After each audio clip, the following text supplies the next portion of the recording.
Hi all, welcome you all back to the video session on types of plants.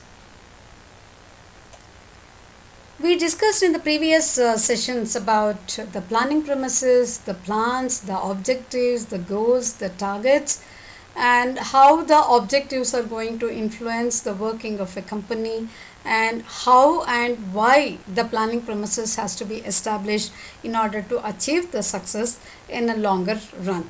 So when we understand what are the plants are very much necessary. So we all know a famous saying that those who fail to plan will plan to fail. So what is the inner meaning of this? Plants are very much necessary in the daily life. So plants are very much necessary, which are going to form a bedrock in order to build the company over the long run. So plans are very much necessary to understand how the things could be worked out in order to achieve the common goal. So there are different types of plans which we are going to discuss in this video session. Based on their use, organizational plan can be broadly classified into two types. They are standing plans and then the single use plans. When we think about the standing plans goes with the objectives, policies, strategies, procedures, methods and rules. Single use plans are one time use plans. They are going to be formulated in order to achieve any kind of plan. They are programs, schedules, budgets and the projects. What is the difference between the standing plan and then the single use plan? As we see here, we can understand that standing plans are going to be applicable to all kind of single use plans. So standing plans are those plans which are to be put into use again and again, no matter whatever the projects are. Again and again they have to be exercised until it is modified or made as scrap. So for example, planning for the demand fluctuation and then the planning for machine work, they are going to be the standing plans. So single use plans are the one which is not going to be recurring action, that is it is going to be there as only one time application, or they are one time in nature and it is applicable only once. So they are going to be unique for each kind of project that is going to be executed, and they are non-repetitive in nature normally. And since plans cannot be repeated in a different situation, these are called as single use plans. And these plans are customized according to the situation and according to the nature of the work that is to be executed. For example, organizational conference. If an international conference is to be organized in a year only once, then it is going to be a single use plan. The arrangement that whatever that we are going to make is going to be only once, and it is not going to be repetitive in nature. A survey of a particular situation is going to be a single use plan. So the hierarchy of the plans can be written as, so when we think about this standing plans and the single use plans, we need to know how to write the plan. So the hierarchy of the plans can be written as objectives, strategies, and then objectives and strategies are going to lead to the two different types of activities. One is the non-repetitive activity and the other one is the repetitive activity. Under the non-repetitive activity, the single use plans are going to come, which are going to be revolving around a particular objective or particular program, and the budget is going to represent a single use plan. And under the repetitive activities, for single standing use plan, that is one time use, the standing use plan, then the policies have to be established, procedures have to be formed, methods have to be dictated, and then the rules have to be formed. So the single use plans are non-repetitive in nature, so the activities are also not going to be repetitive in nature. And for standing use plans, the activities are going to be repetitive in nature. So when we think about the objectives, let's discuss the objectives and the strategies with respect to these kind of plans and the activities. What are objectives? Objectives are nothing but the goals or the aims or the purposes which the management wishes to the organization to achieve. So these objectives are going to be there to make the particular plan in order to achieve the objective through different kind of plans that are going to be incorporated within. So these are the endpoints towards which all the business activities are going to be formulated. So these type of endpoints are nothing but they are all going to be incorporating all the business activities like organizing, staffing, directing and controlling, and they are the controlling are all these activities are going to be directed with the help of the objectives. So the objectives are nothing but the specific targets of a company which is to be achieved, so which is to be reached within the organization by the individual efforts. So the policies, what are policies? Policies are nothing but the guidelines which are set up by the company to manage for managerial decision making, and policies are going to be formed in order to give a direction, and in order to policies have to be classified on the basis of sources, functions or organizational levels. Let's understand each one of them. Classification of policies on the basis of sources. These kind of policies are classified according to the basis of sources. Let's understand the first one, the organizational policies. These organizational policies are set up by the top management. They are set down in print. They are set down in print, and they are made as manual for the purpose of guiding the actions of their subordinates and also their own. Originated policies are nothing but they are originated by the top management. That's why it is called as originated policies. Appealed policies. What is appealed policy? These policies are originated by an appeal made by the subordinate to the superior regarding the manner of handling the situation. For example, sales representative booking the orders for a particular or a special for a particular discount or a special discount. So when the salesperson is asking for a particular type of discount to the superior based on the volume of the sales, then it is going to be the appealed policy. So in order to do that, there might be an appealed policy that could be laid out by the company, saying that if a salesperson achieves the target within the set of timeline, the discount can be offered by that salesperson for the rest of the sales to an extent of the quantity that is decided by the company. For example, 200 to 300 if it is achieved within the 2 days, then the price of the product was normal. For the next set of the sales, like for 300 to 400 pieces, the sales representative can offer a discount of around 0.1%, 10%. Like this, the sales representative could appeal to the superior based on the special requirement. These policies are called as appealed policies. Implied policies are nothing but these are also the policies which are stated neither by writing nor verbally, but these are the implied policies which are applied. So these are the implied policies only by watching the repeated actions by the superiors. For example, office space allocation. If at all particular activity is repeated from a particular space, that office space allocated for that particular that particular activity, and it is not verbally made or it is not written anywhere, so that particular work can be done from a particular space that is allocated in the office. So externally imposed policies. What are externally imposed policies? Policies which are imposed and by the external agencies such as government, trade associations and trade unions. These are called as externally imposed policies. Government law regulating the prices is one of the example for that. So second type is classification on the basis of functions. These policies can be classified on the basis of functions. First one was the policies that were classified on the basis of sources, and second one is the classification of the policies based on the functions.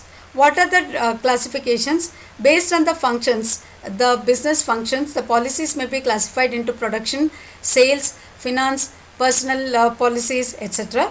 And every one of the function will have number of policies within. Sales department will have the policies that is related to the market, price, packaging, distribution, channel, etc. Whereas the personal management will have the personal management policies. Finance department will have the finance related policies. Like this, each one of the function So like this, each one of them are going to have their own departmental policies. The third type is classification on the basis of organizational level.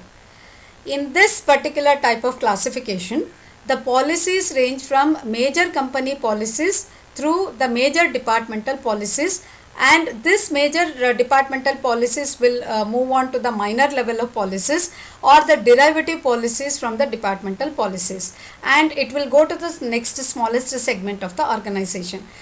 The classification of this type of policies is depending on the type of the departments that it is going to be carried on to. That means to say that organizational policy is divided or derived into the departmental policy. Departmental policy will further, it will be moving on to the smaller segment of the policy, and the smaller segment policy in the organization. So these are the major three types of policies that are classified. Next one is the strategies. What are strategies?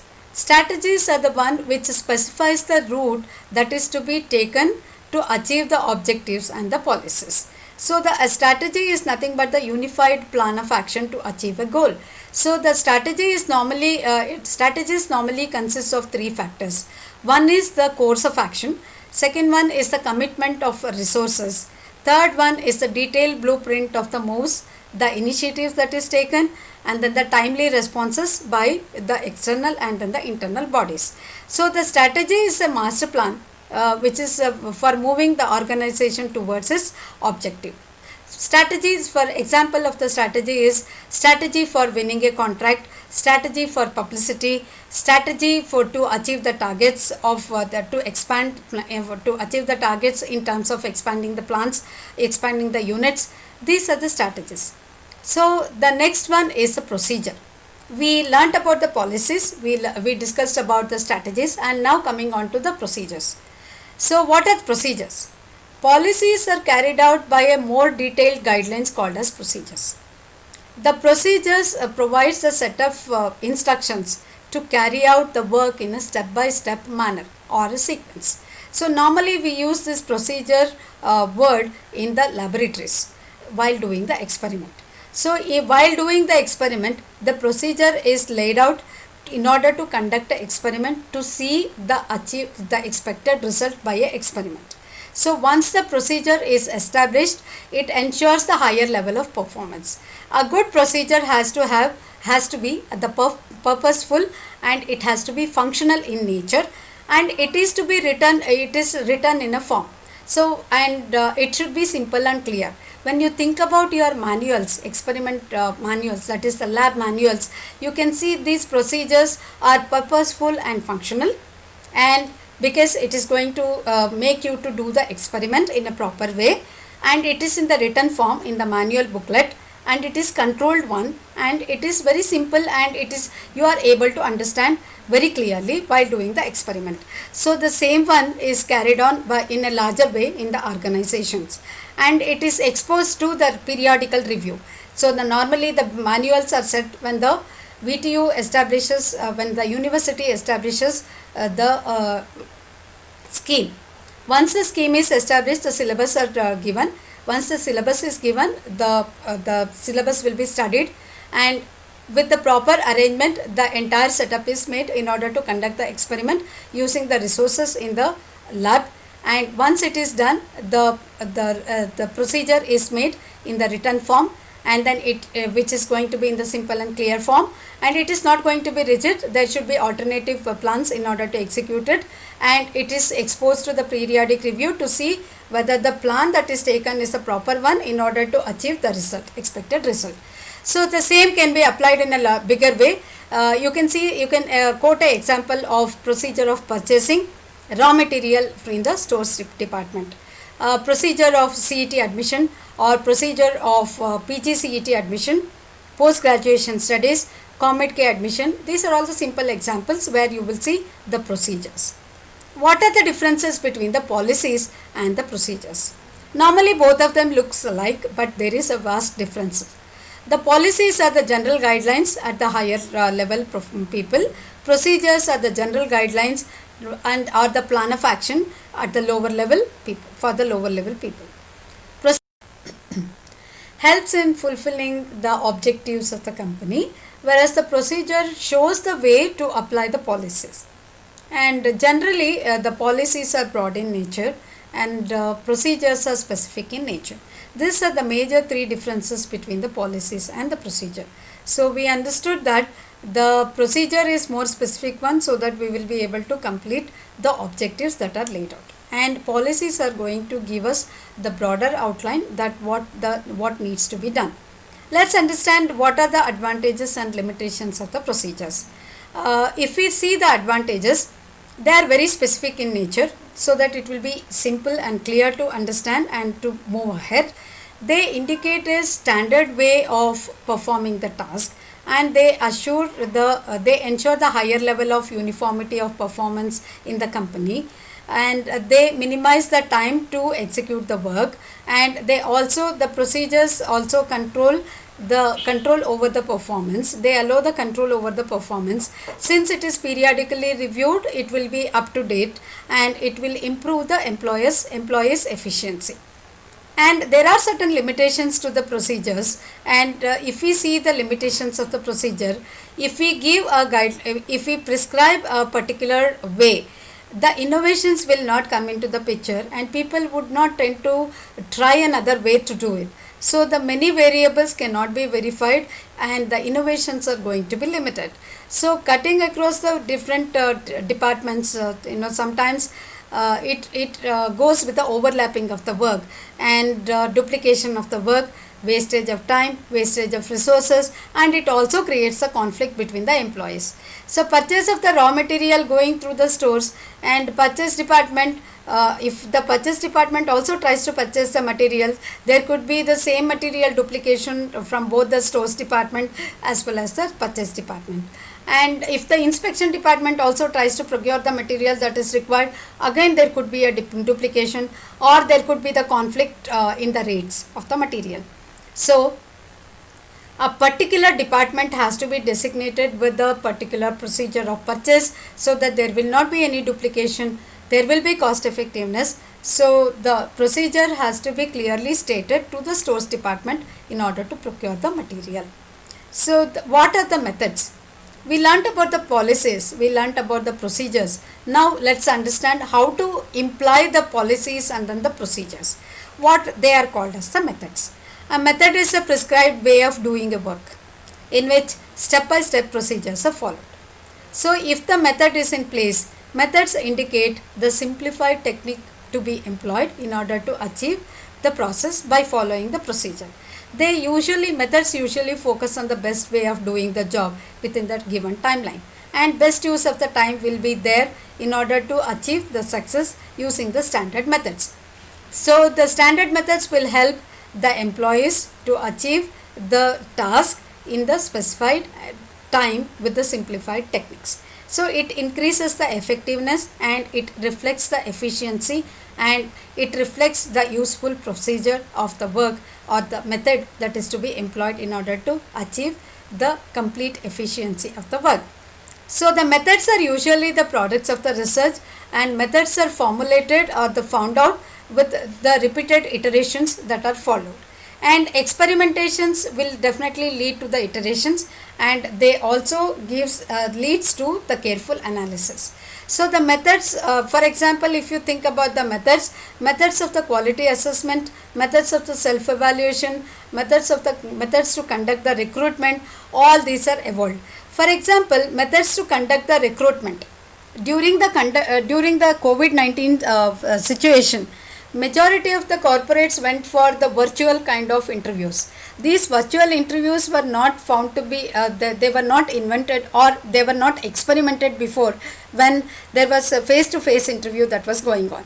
Due to the COVID-19 crisis, majority of the consultancies, HR consultancies, found out that the virtual interviews are also going to be equally effective as the physical interviews.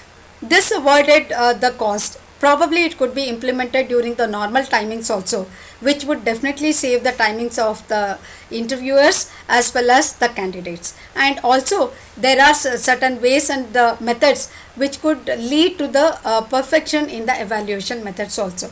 So the methods of the conduct this iterate made them more efficient, and they could innovate a way to make sure that the recruitment process will also go on, and that the staffing could also be provided. Maybe it is work from home situation, that doesn't matter, but the staffing was in place so as to meet the deadlines, and so as to ensure that the staffing is going to go for the training and to follow the rest of the methods as per the requirement of the company. So with this we understood what are the procedures, what are the methods, and why the methods need to be innovative, and how the limitations of a particular the policies or the procedures are going to help in innovating the things, and methods are going to lead to the product research, and methods are formulated with reiterative methods and then the careful analysis. With this we come to the end of the methods. With this we come to the end of the discussion on the methods. See you in the next video session. Thank you.